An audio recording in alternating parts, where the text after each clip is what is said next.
My name is Mary Faye Cicero, and I'm here to tell you to sit back, relax, and learn a little bit about vitamin E. I'm so excited to share with you what I've learned about vitamin E and tell you why it's such an important fat-soluble vitamin. Vitamin E is an important part of the body's antioxidant network, which helps maintain the integrity of cell membranes by stopping chain reactions caused by free radicals. Free radicals are unstable compounds that have one or more unpaired electrons. As a fat-soluble compound, vitamin E acts primarily in lipid-rich areas of the body and is one of the most effective mechanisms for stopping lipid peroxidation.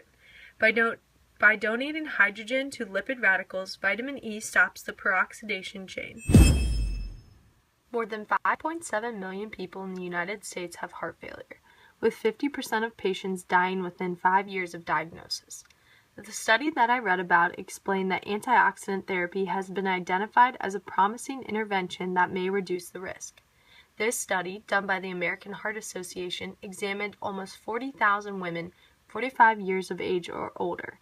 They were given 600 IU of vitamin E every other day. Unfortunately, in the conclusion, in this population of apparently healthy women, vitamin E does not affect the overall risk of heart failure. Because participants were all healthy, middle-aged, and predominantly Caucasian women, the findings may not be able to be generalized to other populations. The incident rate of heart failure in this younger population is lower than typically reported in other studies, although limited data exist on heart failure incidence in younger populations. This could be because of the participant population having substantially lower rates of risk factors such as hypertension, diabetes, smoking, and obesity. The dietary reference intake for vitamin E can be seen on this slide. The recommended intake increases with age up to 14 years old. From 14 years to 70 years of age, both men and women have a recommended intake of 15 milligrams per day. In the study that I discussed, participants were given 600 IU every other day. The conversion is 0.67 milligrams to every 1 IU. This means that women in the study were getting 402 milligrams of vitamin E every other day. For reference, the upper limit is 1,000 milligrams per day. Here I've listed some of the food sources where you can get your needed vitamin E.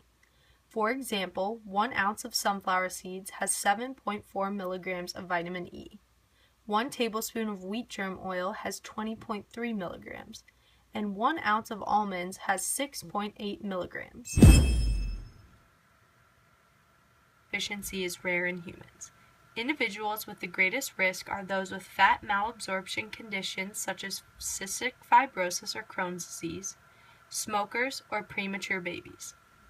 Vitamin E deficiency is characterized by the premature breakdown of red blood cells and the development of hemolytic anemia, a disorder that causes red blood cells to break down faster than they can be replaced. A deficiency can also impair immune functions and cause neurological changes in the spinal cord and peripheral nervous system. Although relatively non-toxic, excessive amounts of vitamin E can interfere with the role of vitamin K in blood clotting. This causes insufficient clotting and risk of hemorrhaging.